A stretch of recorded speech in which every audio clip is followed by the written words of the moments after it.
Kenalkan, aku Fungi, tapi bisa dipanggil Jamur. Apakah kamu tahu tentang aku? Oke, mari sama-sama kita cari tahu ya. Let's learn about fungi. Apa yang akan kita pelajari? Pertama, struktur dan ciri-ciri jamur. 2. Klasifikasi jamur.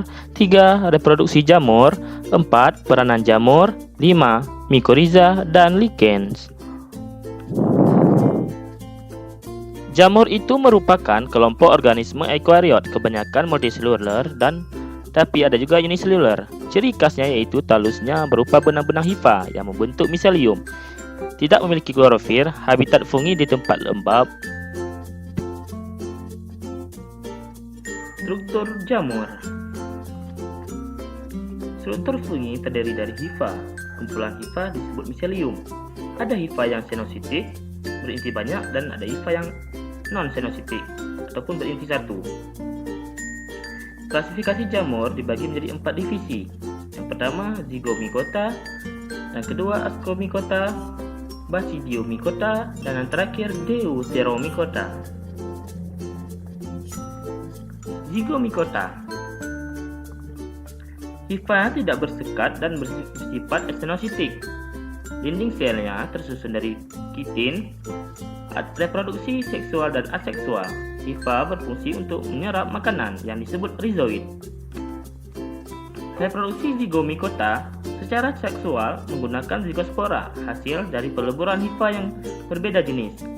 Secara aseksual, hifanya akan membentuk sporangium yang terdapat pada ujung sporangiospor. Peranan Zygomicota itu bisa kita lihat pada pembuatan tempe yang namanya jamur Rhizopus salonicus. Yang kedua, divisi Ascomycota. Ciri-ciri divisi ini ialah hifanya bersekat membentuk tubuh buah yang disebut ascocarp. Perkembangan aseksualnya menggunakan fragmentasi conidia, sedangkan seksual menggunakan axospora. Reproduksi Ascomycota. Secara seksual dengan pembentukan axospora di dalam ascus. Ascus ini berada pada ujung ascocarp. Peranan jamur Ascomycota yaitu dilihat pada jamur pembuatan oncom yaitu Neurospora crassa dan pembuatan kecap Asparagus wenti. Ketiga, Basidiomycota. Ciri-ciri divisi ini ialah jamur makroskopis yaitu bentuknya lebih besar daripada jamur dari divisi yang lainnya.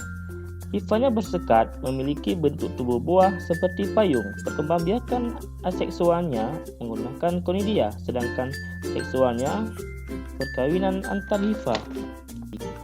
Reproduksi Basidiomycota. Secara seksual, pada ujung basidiokarp terdapat basidiospora. Apabila basidiospora ini menemukan tempat yang tepat, maka akan membentuk miselia yang baru. Untuk perkembangan aseksualnya yaitu membentuk conidia. Peranan Basidiomycota. Peranan jamur ini condong pada jamur kuping atau yang bisa dikenal Auricularia auricula. Deuteromycota. Divisi ini merupakan jamur imperfektil di mana perkembangbiakannya belum teridentifikasi dan pada jamur ini lebih bersifat parasit. Mikorizа. Mikorizа adalah hubungan simbiosis antara akar dan jamur. Hampir semua tumbuhan dapat bersimbiosis dengan jamur, sedangkan jamur hanya dari golongan Basidiomycota, Zygomicota, dan Ascomycota. Lichens atau lumut kerak. Lumut kerak ini merupakan simbiosis antara alga dengan jamur. Jamurnya itu berasal dari kelompok Basidiomycota dan Ascomycota. Lichen termasuk organisme perintis sebagai awal pertumbuhan baru dan sebagai indikator pencemaran lingkungan.